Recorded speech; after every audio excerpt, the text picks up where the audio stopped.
Through intense therapy and temporary psychiatric help, I've been able to heal over the years, though grieving isn't a linear process. Fast forward to around 2.5 years ago when I met my current boyfriend, 29M. It's hard to describe getting into a relationship after losing a soulmate, but please know that he wasn't a rebound and isn't second place or anything like that. I do love him with my whole heart, even though I'll always still love my late partner.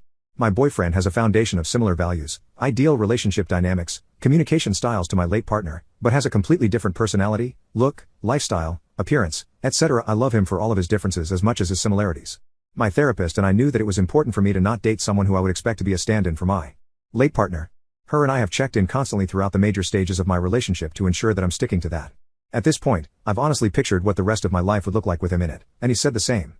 He was also the most understanding boyfriend when I first told him about my late partner's passing and my grieving journey. If there was a textbook way to handle the situation, he could have written the whole thing. I truly could not have asked for a better boyfriend. That was until yesterday. My boyfriend likes to play pranks on me, and he's even filmed some of them to upload online. It's not a constant thing or frequent enough for me to always be on my toes, and I've always said that I'm prone to weird things happening to me, so I'm never the wiser when I'm being pranked. For sake of anonymity, I won't go into details on previous pranks he's pulled, because a few have gotten quite a large number of views, but they're mostly harmless, annoying, etc. As much as I hate being pranked in the moment, he's never gone too far, he's always checked in on me, he gets my permission to post them, and all that. I guess I should say that he had never gone too far until yesterday. He texted me in the morning to confirm dinner plans we had that evening, and I replied asking if he needed me to pick up anything on my way home from work.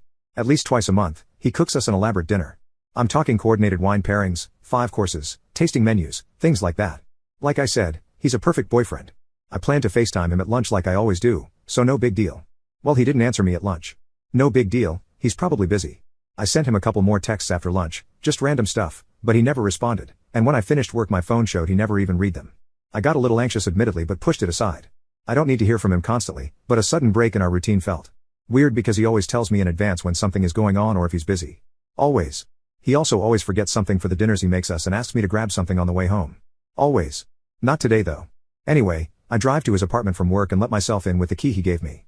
I expected to hear music, smell some dinner, or something, but it was completely silent.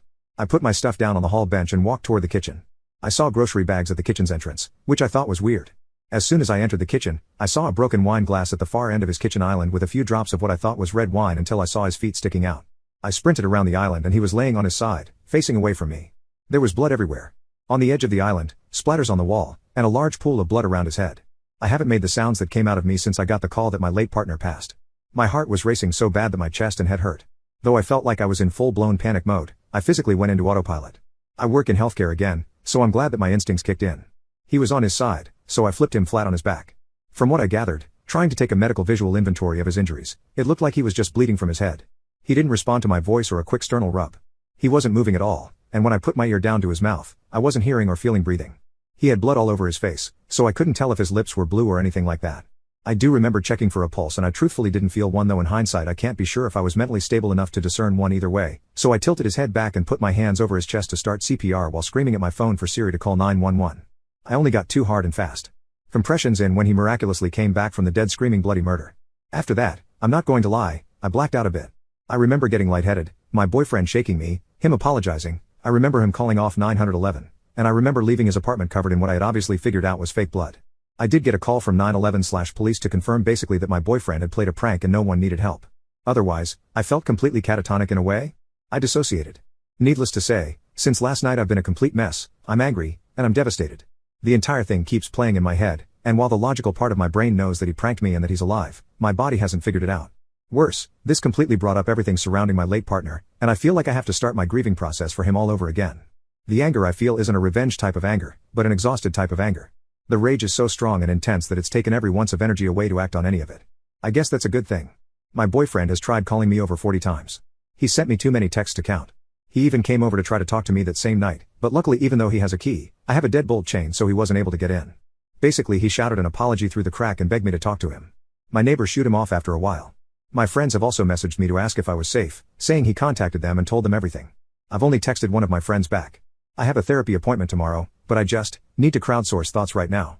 My boyfriend's sister called me this morning in tears apologizing on her brother's behalf and told me how sorry he is. She said that if he would have told her about the prank beforehand, she would have chewed him out for even thinking of the idea.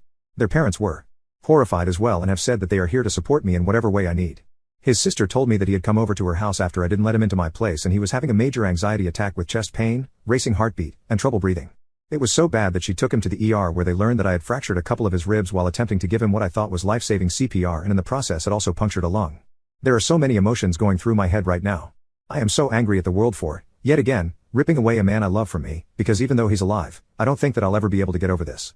At the same time, I still love and care for him. It's like, all I want to do is rush to the hospital to be by his side, while at the same time feel like the sight of him would make me sick. He disgusts me in every way, yet the thought of being without him breaks me in ways I can't explain.